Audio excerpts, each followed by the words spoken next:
coordinateur des chefs de quartier du district de Bamako.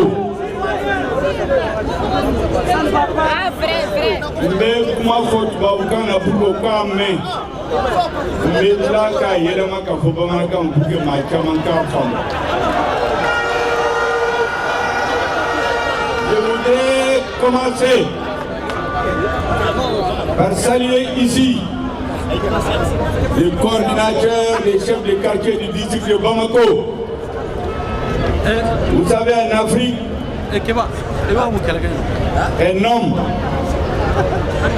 tu commences par ta famille, ton village, ainsi de suite. Nous sommes honorés aujourd'hui que tous les chefs de quartier du district de Bamako, les familles fondatrices du district de Bamako, aient décidé de déléguer leur coordinateur pour venir souhaiter la bienvenue à nos frères venus du Sénégal, accompagnés par des frères de Côte d'Ivoire, de la Guinée. Et il y a une Congolaise qui a pris la parole ici. Je lui ai demandé de quel pays vous êtes. Elle est du Congo. Mesdames et messieurs, c'est la jeunesse africaine qui est là aujourd'hui. Quand vous regardez dans la foule, les 90% sont des jeunes. La jeunesse africaine, la jeunesse sénégalaise, la jeunesse malienne, la jeunesse guinéenne, la jeunesse ivoirienne, la jeunesse congolaise vient d'écrire une des pages les plus glorieuses du panafricanisme. Marcher 1362 km en 40 jours, en bravant le soleil, la chaleur, la soif, la faim, c'est faire preuve d'un engagement patriotique, un engagement panafricain, un engagement pour l'avenir et pour l'honneur de l'Afrique. Je voudrais, au nom du président de la transition, le colonel Assimi Goïta, le colonel Assimi Goïta, le colonel Assimi Goïta, au nom du président du Conseil national de transition qui a ses représentants ici, le colonel Malik Diaw, au nom de tout le gouvernement et de toutes les institutions de la transition, dire merci à la jeunesse. Merci à la jeunesse sénégalaise et à travers elle, merci à la jeunesse africaine.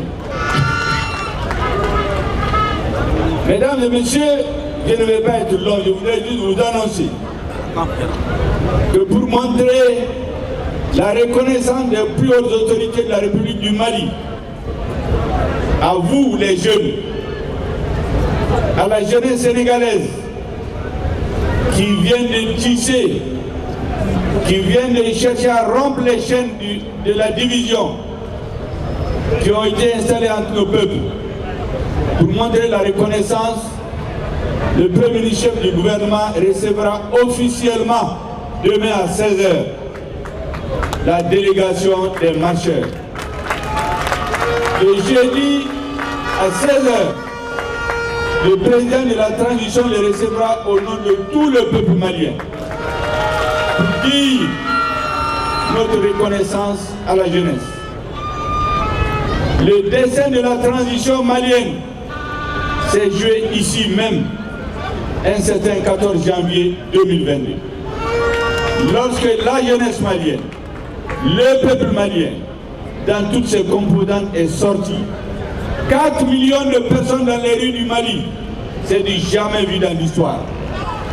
Pour dire que le peuple soutient ce gouvernement de transition, soutient les autorités de transition. Et c'est pourquoi, dans toutes les discussions avec nos partenaires, nous leur disons tout le temps, faites attention, n'oubliez pas la voix du peuple.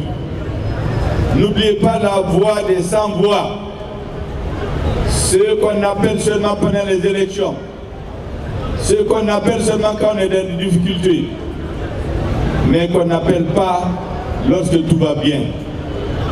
Cette voix des sans-voix, elle a dit ici, pendant les assises nationales de la transition, qu'elle veut une transition de 5 ans pour refonder l'État malien.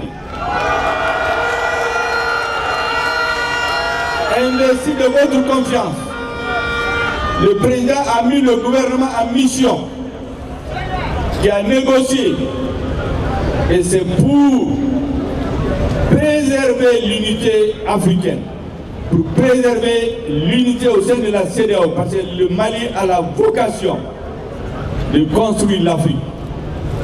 Nous avons fait un sacrifice énorme.